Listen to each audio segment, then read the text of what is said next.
So for today on TFC Reviews, we have a Cadillac. Not just any Cadillac. So you know, Cadillac actually used to stand for the standard of the world, and I'm not quite sure what standard this one's actually representing, but we'll go and step around back. It's an XT4, all-wheel drive, 350T. Not quite sure what the 350 means, because it's not a 3.5 liter, it's not 350 horsepower, but go with it. And it's a Cadillac. Go and get those lights a little flash. It does have those nice power folding mirrors, so nice little luxury touch here on our Cadillac XT4. Stepping around the side. Well, let's go and check out the inside. Let's get into it. Typical GM, press a button and, well, it doesn't work. There it goes. Alright, getting into our Cadillac XT4. Nice startup graphics on this massive screen. Could actually be a little bit better, though, for how massive this screen is. But anyway, let's get into it. So, the world's smallest Cadillac. Well, today. So for today, I have a Cadillac XT4. Have not rented one of these, and it's a 2024, I believe, because it has this new giant full-length screen, well, at least for your speedometer and then for your infotainment. And it's almost there. I'll give it, like, you know, we'll call it the almost there car, because it's not bad. I'll say it's not definitely the worst thing, but I will say one thing about these giant screens is that will this actually last in 5 years, or will there be a bunch of pixels out in it? And B, it's giving me kind of Hyundai or Kia vibes now. It's very hard, I think, when you do these giant screens to actually differentiate yourself interior wise. You know, historically, like, you know, you can design and you know, make really, you know, your own mark, you know, with your brand and your own car company. But today, since they're going to like these giant screens, and I will 100%, well, 99.9%, nothing's ever absolute, guarantee you that it's not for you. It's not for the driver experience. It's cost savings. It's a lot cheaper to make things in a giant screen versus adding, like, you know, various switches, buttons, dials, and all that sort of stuff. Start it up. So to the left here, you have some touchscreen capability. Again, this is a newer model, 2024, I believe, since it has this giant screen, which it is giant. It goes like the full almost length of the dashboard, leaving you with this interesting fabric that, how much does this one have on it? About 9,500 miles. It's holding up okay, especially being for like a rental. But over time, I, you know, don't think this is going to be like your, well, hopefully, you know, those old STSs, they always grenaded themselves with that North Star motor. But interior wise, I don't think those little stitches are going to last for very long. But, you know, your little Cadillac script there. Some interesting details on the door card. Okay room, but this XT4, I really don't even know what it really competes with.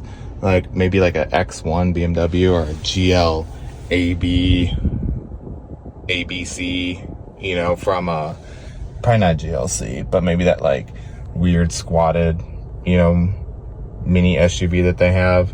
But yeah, it's not very large, but you know, it has enough power to get out of its own way.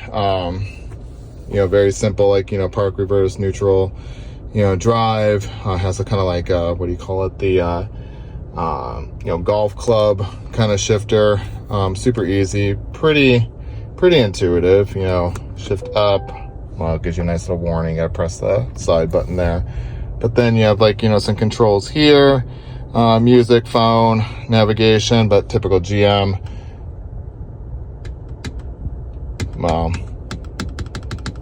Works wonders. Let's go here. Let's go do this. Maps. I think this is so cheap of GM. Every single GM that I've rented over the past couple months, they make you buy a subscription plan to use the onboard map. This is a Cadillac. It should come standard. Had the same issue like on the Denali. I kind of expected it maybe like on the Suburban, but come on, GM, don't be so cheap. Ford included on their like, you know, basic Expedition, which we'll do, you know, have a video up for that too. But that's just cheap, you know, for your premium brand. You you don't get all the features. Another huge big pet peeve of mine is it does not have adaptive cruise control. It has this gap adjust, which basically, like typical GM, not working. It basically just flashes this like red thing up here at you, and then might stop. I don't know. The seat vibrates when you're getting too close to a car, but there's no adaptive cruise control. Even like, you know, today you can get it on a Corolla or at least a Camry. Again, this is a Cadillac, and you don't even get adaptive cruise control standard. You get this weird anti-collision warning thing that just vibrates and buzzes, and hopefully, don't want to test it, will hopefully stop you. But between this, which is kind of cool, is the map. So this whole screen will turn into a giant map, which is kind of cool.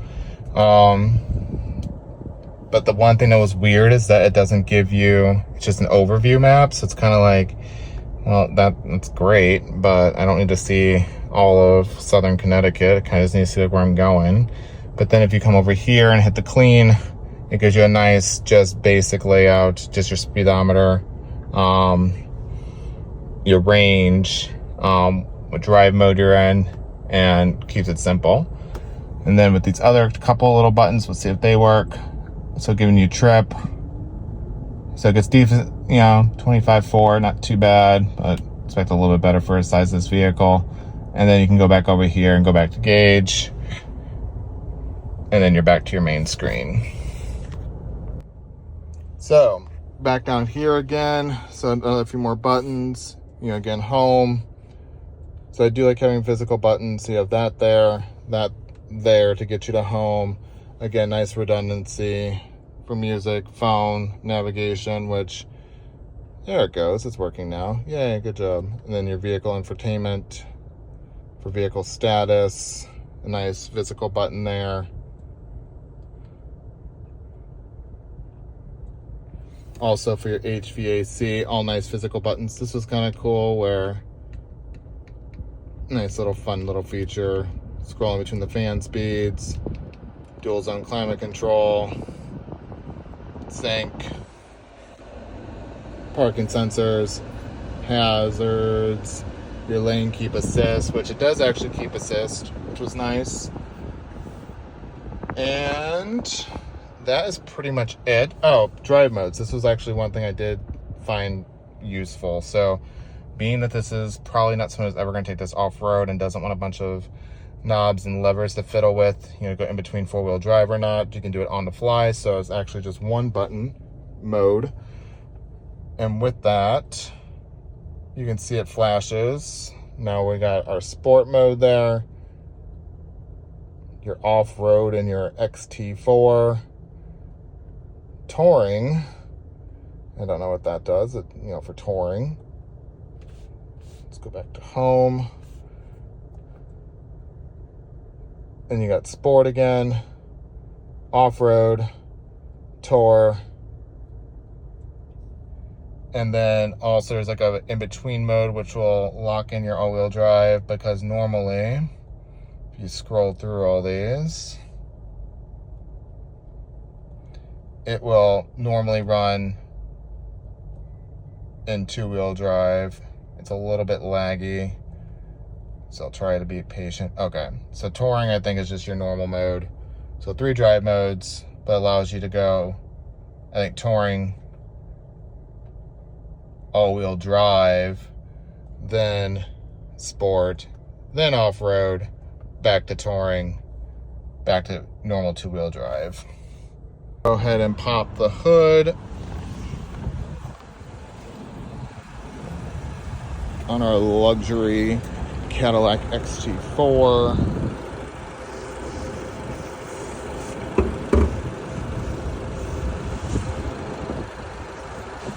Maybe. Okay, so we will not pop the hood on our XT4, so we can't find it, so that's not very intuitive. That's kind of stupid.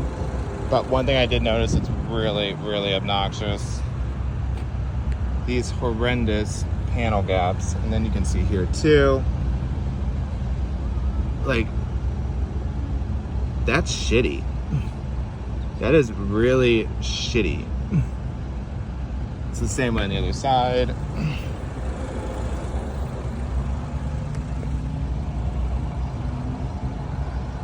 It's a little bit better, but again, not very good engineering. Notice this little Cadillac thing there, that's kind of cool.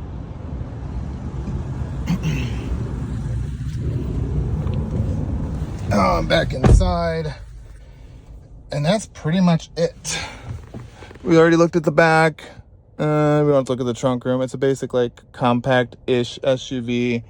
You know, you got some lights up here. I do like these, like, you know, cool, cooler LEDs for your map lights. A little bit of, like, fade action going in there. You got your mirrors. Little sunglass storage. And then that is pretty much it. The biggest thing I will say about this is that you need driver's aids. There's so much distraction, just so much going on here with this screen. Like, literally, I need to, like, go out to, I need to go out to full zoom or wide angle so you can actually see just how massive this display screen is. And again, it looks cool, it looks futuristic and everything, but I will say the driving angle of it too is bizarre. Like, I could not find a comfortable spot to sit in this car because it's so low. And I'm used to having, you know, your information, like your dashboard, you know, up a little bit higher, but you constantly have to, like, look down to see, like, the speed. So your driving pattern like this, and this is as low as the seat goes. Like, you basically sit on top of this car, which is, I don't like it. I like actually sitting more in the car. So it feels like, you know, you're actually driving it, not just sitting on top of something. But yeah, that's my biggest complaint, and this is why I would not buy this. The driving position is, you know, not for me. But then also, this dashboard being so low, but also with all of this, it's hugely distracting. Like, everyone wants to say that, like, you know, they want screens and all this, but it causes so much distraction. Like, do you really need to, like, have, like, your date, and, you know, the content, the giant, and this is, like, why, you know, you have the clean button, which is nice, but then it kind of defeats the whole purpose of this giant screen. So, you know, if you're just gonna, like, look at this, even though this is still showing, then why not, you know, make it smaller, go back to some, like, you know, more physical gauges. I really don't care about configuration. I'm not that old, you know, but in the same sense, like, I guess this is, like, what, you know, people prefer, you know, or you tell them, you know, this is what they're going to prefer. But over time, like, you know, this actually gets kind of hot. I think that's, like, why, if you saw outside, it had, like, that venting on there. I actually felt this. I felt like an old, you know, 2000s laptop, and, you know, just generating heat. So I do not think that these screens will last, you know, in 10 years. So, and this is like a 10 years used car on the market. You know, good luck, you know, trying to get any resale out of it, or trying to replace this giant screen. I'm sure there'll be, like, aftermarket, you know, outside dealer support, but really, I think that's going to be the downfall of a lot of these new cars, is these giant screens. You know, Car Wizard, Car Ninja, all the other great car, you know, channels have said the exact same thing, that they're almost just like throwaway. So really, what really sucks is that, you know, you either just lease these things, but you're then constantly in a car payment, or you buy it and then once you pay it off, or you pay it for cash, but it's such a, you know, just not a good spend, you know, if you really think about it, Whereas cars in the past, like, you know, I think early 2000s cars tend to be, you know, right at that, you know, peak, maybe even like late 90s or, you know, mid to late 90s, like Mercedes and stuff. Like, you know, that's like when, you know, they got the driving dynamics right and really made, like, you know, got as far as they could with like driving dynamics, but then have like all of this electronic stuff that can just go wrong. So think about it, like how